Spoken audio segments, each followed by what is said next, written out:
hari kita harus memancarkan energi positif ya, jadi harus jelas. Iya. Bagaimana Ibu kabarnya? Alhamdulillah sehat. Bapak gimana kabarnya? Alhamdulillah sehat juga Ibu. Baik Ibu, katanya Ibu mau masuk kelas ya, mau Iya, melakukan Pak. observasi. Nah, tujuan kita hari ini apa Ibu? Tujuan kita adalah kesesuaian RPP yang saya buat dengan pembelajaran yang akan saya pelajari nanti. Kita akan membahas tentang identifikasi bangun ruang. Tujuannya tentu saja dengan indikator disiplin positif, penerapan disiplin positif. Baik Ibu, bagus sekali Bu ya. Nah, Ibu sudah mempersiapkan semuanya kan? Sudah Bapak? Sudah. Nah, langkah-langkah apa aja yang sudah Ibu persiapkan Ibu? Sebelum memulai pembelajaran, terlebih dahulu saya membuat RPP sebagai bahan acuan saya ketika kita mengajar ya, karena kita nggak mungkin kan mengajar tanpa persiapan. Tahu-tahu ngajar, tapi kita tidak tahu nih apa yang mau kita bahas, apa yang akan kita lakukan di kelas. Makanya ketika saya mengajar, H-1 itu sudah dipersiapkan segala sesuatunya, Bapak. Nah, di dalam RPP Ibu, area pengembangan yang Ibu akan lakukan di kelas kira-kira apa aja Ibu? Saya tidak akan langsung mengajar, mendikte, memberitahukan kepada anak seperti apa itu bangun ruang, bagaimana itu bangun ruang itu di penerapan sehari-hari seperti apa. Tapi saya akan membuat anak menemukan sendiri jalannya, menemukan jawabannya, bahwa bangun ruang itu yang akan kita bahas itu seperti ini loh. Nah, saya akan terapkan nanti ke anak-anak. Saya tidak akan memberitahu ini bangun ruang ini tidak. Nanti biar anak yang menemukan jawaban sendiri seperti itu, Bapak. Jadi Ibu hanya sebagai fasilitator ya? Iya, kurang lebih seperti itu. Bagus.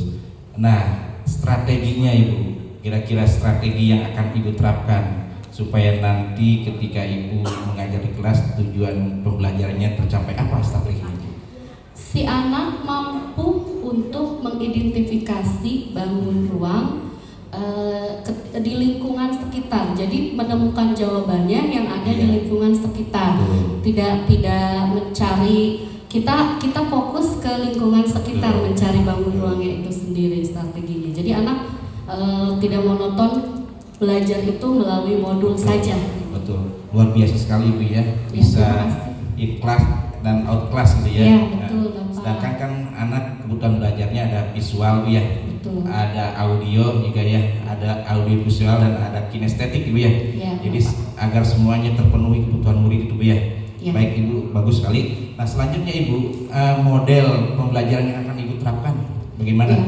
Model pembelajarannya discovery learning, jadi anak menemukan konsep sampai menyimpulkan sendiri apa yang akan kita pelajari nanti. Jadi saya tidak akan langsung anak kalau bangun ruang itu seperti ini loh. Jadi anak membiarkan sendiri menemukan jawabannya. Tentu saja dengan pengarahan dari kita ya.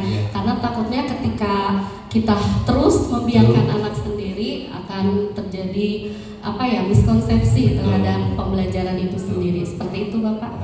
Nah selain tadi Ibu bahwa akan belajar di in class, dalam kelas dan out class, nah media secara konkretnya bisa disampaikan Bu, apa yang akan nanti siapkan? Ya, saya ada media gambar yang sudah saya buat, kemudian nanti ada beberapa media yang akan anak temukan sendiri di lingkungan ya. Jadi biar nanti anak mencari pembelajaran ini medianya ada di sini ternyata, ada di luar kelas ternyata, bahkan di rumah anak-anak pun bisa menemukan ininya dengan melihat, dengan mengamati seperti itu. Apakah itu semua sudah Ibu persiapkan buat nanti? Sudah Bapak. Apa itu semua sudah dipersiapkan oleh Ibu semuanya? Sudah. Ya, sudah disiapkan ya. Nah, adakah orang yang bisa membantu Ibu? Adakah rekan kerja atau teman yang dapat membantu Ibu berdiskusi selain kita coaching hari ini? Ada Bapak. Awal ngajar itu saya kan di kelas rendah ya Pak.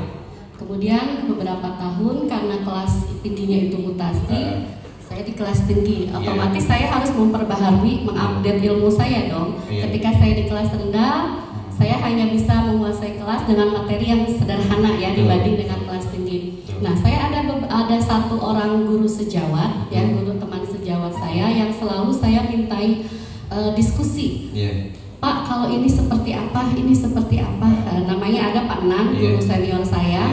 Jadi kalau saya bertanya tentang materi pelajaran, saya tanya ke beliau, ya, karena pengalamannya memang sudah banyak ya di dunia pendidikan. Seperti itu, Bapak. Jadi selain Ibu juga mempersiapkan materi ajar, RPP juga sharing ya, Iya, sharing dengan teman. Ya.